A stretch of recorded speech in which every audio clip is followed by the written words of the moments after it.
안녕하세요. 스마트하우스입니다. 이번 시간에는 상가 임대료 인상률과 환상 보증금 계산에 대해 알아보도록 하겠습니다. 요즘에는 팬데믹의 영향으로 인해 소상공인이 엄청나게 힘들어진 상황입니다. 그래서 초반에는 월세를 감면해주는 착한 건물주도 있었지만 임대료를 올리는 분들도 있는데요. 물론 이게 좋다 나쁘다를 따질 순 없지만 서민들은 부담이 갈 수밖에 없습니다. 그래서 오늘은 상가 임대료 인상률에 대해 알려드리겠습니다. 우선 월세를 올리겠다는 말은 사무실을 얻어 사업을 하시는 분이나 장사를 하고 있는 분들이 예민하게 받아들일 수밖에 없는데요. 하지만 우리나라는 임대차 보호법으로 인해 인상률이 5% 이상 올릴 수 없게 제한되어 있습니다.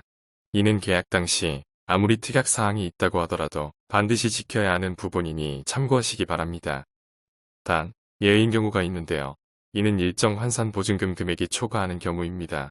만약 환산 보증금 금액을 초과했을 때에는 5% 상한이 아니기 때문에 임대인이 제시하는 대로 임대료를 낼 수밖에 없습니다. 결론적으로는 이 경우 계약 당시 시세로 임대료를 측정한다는 조항이 있을 때 보호받지 못한다고 할 수 있습니다. 환산 보증금이 무엇이냐고요?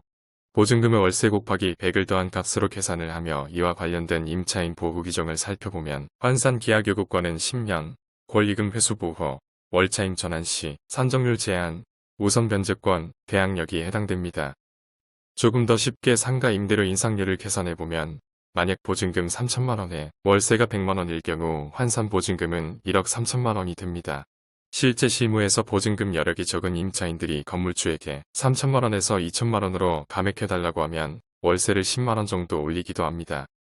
이렇게 100을 곱하거나 나누는 비율을 적용한 것이 환산 보증금에서 비롯되었다고 할 수 있습니다.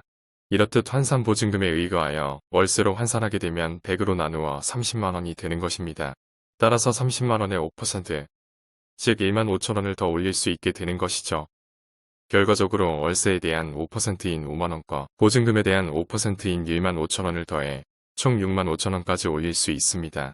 실제 권리금이 있는 점포의 계약서를 보면 이렇게 5천원 단위로 인상된 계약서를 볼 수 있게 됩니다.